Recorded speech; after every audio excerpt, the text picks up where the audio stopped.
And the boat and I were immediately and completely submerged under about 8 or 10 feet of water.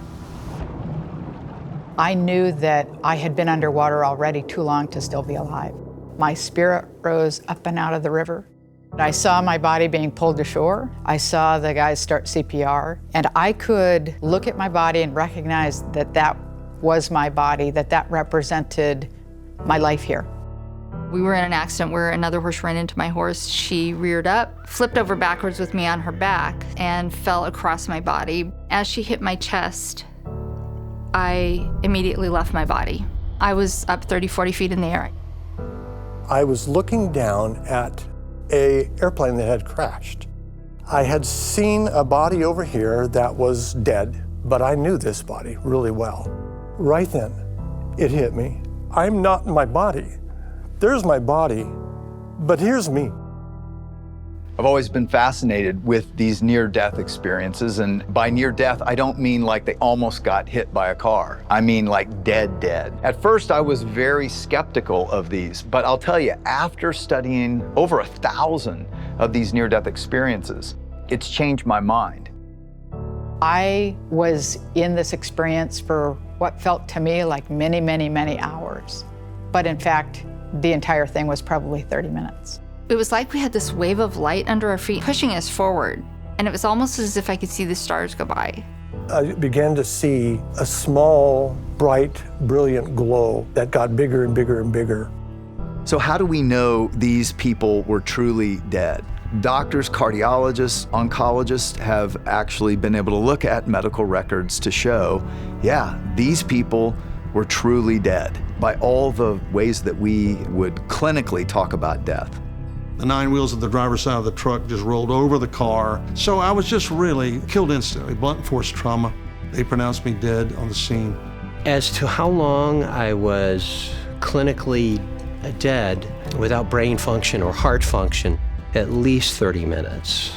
According to the medical records, it was 1 hour and 45 minutes that I was not breathing or heart beating during that time frame. So in the sense of a skeptic, I always tell them, you may say I didn't go to heaven, but you can't say I didn't die because it didn't have any brain wave at that time. That fact that the near-death experiences are occurring during that time, that consciousness should be a blank slate, is medically inexplicable. It should be impossible for them to be remembering anything. Having looked at my medical records, corroborated as many details as I could about the scene at the river, I ultimately concluded that my experience was outside the realm of science and outside the realm of medicine. Scientists postulate there must be at least 5 dimensions to make sense of some of the things science is discovering. Is it so crazy to think about what comes after this life?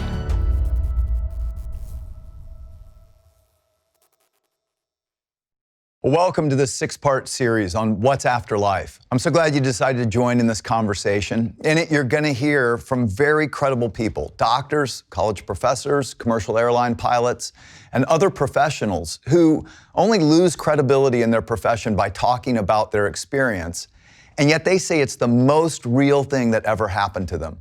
I'm John Burke, and after 30 years of researching over 1,000 of these accounts, I wrote the book Imagine Heaven and a shorter booklet called What's Afterlife, conveying more of the evidence of the afterlife you just heard. I'll be your guide through this discussion on a topic that I think is relevant to all of us. Though we all avoid thinking about it, one day we will all pass from this life into whatever's after, or nothing. But one day for sure, all the pretty flowers, all the nice words people say at funerals, they will be for you. And people do say such nice things at funerals. It's sad to think I'll miss mine by just a few days. But this topic, it's arguably the most important in life. Because if this life is just the beginning of something more real than anything we've experienced yet, I mean, that has implications for how we live, how we love, and the very purpose of life. And whether you're approaching this as a skeptic or a believer or somewhere in between, we want these discussions to be a safe place. Feel free to disagree, listen respectfully to different opinions, and keep an open mind. Because that's really where we learn and grow, when we wrestle through new possibilities and new ideas. That was my experience. It's how I got interested in this topic. My dad was dying of cancer, and at the time, I didn't really believe in God or the afterlife or any of it. But I picked up a book someone had given my dad. It was actually the first research written on near-death experiences, or NDEs. I read it cover to cover that night, and at the end said, whoa, maybe the afterlife is real. I mean, maybe there really is a God, and if so, I've got to find out more. Because I kept thinking, how do I explain so many people clinically dead, resuscitated by modern medicine, then saying very similar things, and as I would later discover, all around the world. I've since gone from a career in engineering to become an author, researcher, and a pastor out of a desire to help people learn what I learned, what changed my mind. My research centered on the common threads NDEers share, what they tell us, and more importantly, what that means today. You'll meet some of these people in the video series and many more in the What's Afterlife booklet. The Gallup poll found that 1 out of 25 Americans has had a near-death experience. That means close to 13 million Americans had an experience like this. And more than 900 scholarly articles have been written in prestigious peer-reviewed journals like the Journal of the American Medical Association, The Lancet, Europe's prestigious medical journal, Psychiatry, and many others. We'll walk through a series of questions over the weeks to come, and as we do, some important filters will help us understand what kind of science applies here, as well as the limits of science. This week especially, we're going to zero in on whether there really is reliable data to support the accounts of NDEers. You know, NDEers are trying to explain something extra-dimensional. I mean, imagine if your experience of life were being lived on a flat, two-dimensional black and white picture on the wall. Then when you die, you leave that flat, two-dimensional picture and you're brought out into a three-dimensional room of color. But then after experiencing a three-dimensional world of color, what if you got pressed back into that flat black and white world? How would you describe 3 dimensions of color in flat 2D black and white terms? That's the challenge NDEers face. And sometimes they sound odd as they grasp for language that makes sense in our finite, limited dimensions. Now, I, like many of you, am a skeptical engineer type. So I get it if some of you are thinking, how do you know these stories aren't just made up, or the lingering effects of drugs, or a hallucination, or a dying brain? Well, the evidence has actually convinced many skeptical doctors. Let's hear from one of them. People may wonder, are near-death experiences falsified? How do we know they're real? Well, all near-death researchers that I'm aware of believe that vanishingly few near-death experiences are shared that are falsified. Some people have wondered if near-death experiences are due to drugs or anesthetic agents. In having studied over 4,000 near-death experiences, the great majority of these people that had them were not taking any psychotropic, that is, brain-acting medication at the time of the experience. So there's no chance that drugs could account for what's observed in near-death experiences. Some skeptics have proposed that near-death experiences are due to hypoxia, which is low blood oxygen levels. Well, that's a reasonable hypothesis because, after all, at the time of a life-threatening event, typically you are going to have reduced oxygen levels in the blood as a result of the trauma or injury that led to that close brush with death. In any other altered type of human consciousness, dreams, hallucinations, psychotic events, you typically have confused sensorium. Experiences may skip around in dreams that are very common. You really have that hypo or decreased lucidity, and that's completely different in near-death experiences, which are hyper or increased lucid, tends to be very logically and ordered. I can't find a single skeptical explanation of near-death experience that any reasonable, well-informed person would accept as explaining near-death experience. One of the strongest lines of evidence for the reality of near-death experience is they shouldn't happen at all. At the time of a cardiac arrest, when your heart stops, well, of course, immediately, blood stops flowing to the brain. 10 to 20 seconds after that event, the EEG, electroencephalogram, which is a measure of brain electrical activity, goes absolutely flat. It should be impossible to have a lucid, organized experience at that time, and yet by the hundreds, people have reported near-death experiences immediately following a cardiac arrest, and that is medically inexplicable. Another skeptical cardiologist, Dr. Michael Sabum, studied the fascinating case of Pam Reynolds, the singer-songwriter who had a brain aneurysm. To treat it, Pam's body temperature was lowered to 50 degrees Fahrenheit, or 10 degrees Celsius. Her breathing and heartbeat were stopped. The blood was drained from her head completely. Her eyes were closed with tape, and small earplugs with speakers emitting 100 decibel clicks were put into her ears so that they could ensure that she had a flat EEG or a non-responsive brain. In other words, she couldn't see, hear, and she had no brain waves. And yet, after recovery, she claimed she had died and left her body and watched the surgery from up above. She described how she saw the saw that they used to open up her skull, and it didn't look like what she thought it would. It looked like an electric toothbrush, and she described a plastic case with blades. She accurately described a tense situation when a female doctor couldn't find a vein in her leg and was told by a male doctor, try the other leg.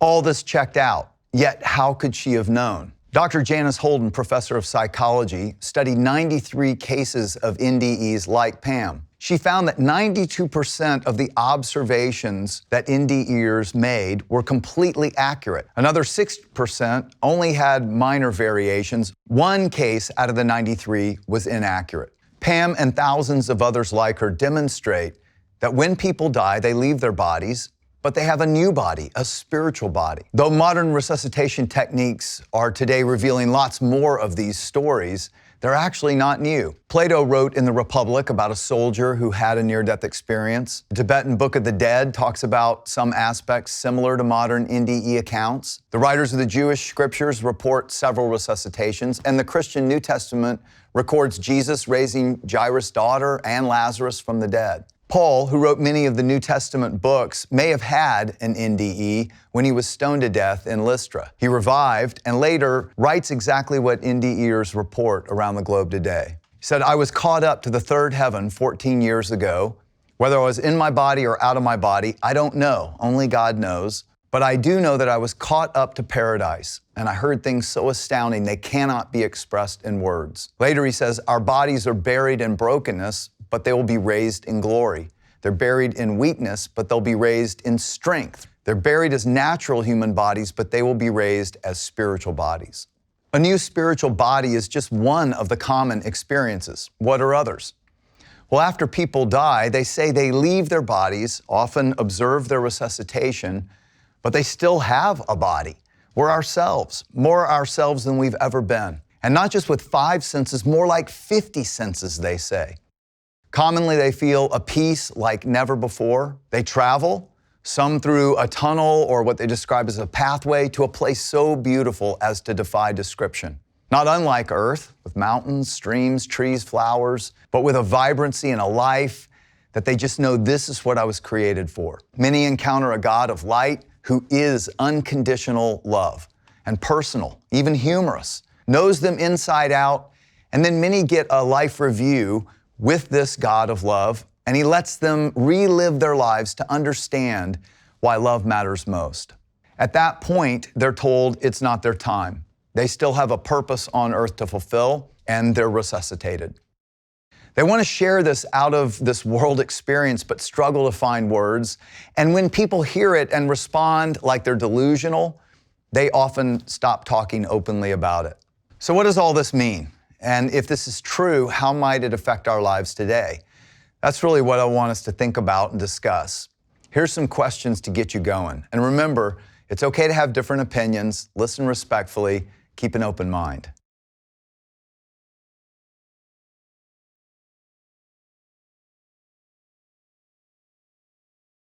Well, I hope you had a great discussion. You know, we have so much more to get into, so I hope you'll join us back next week as we explore the evidence for relational reunions in the life to come. I mean, is it true that we meet loved ones who have gone on before us? Do they look the same? Do we hug, kiss? What about our beloved pets? Well, we'll talk about all that. See you next time.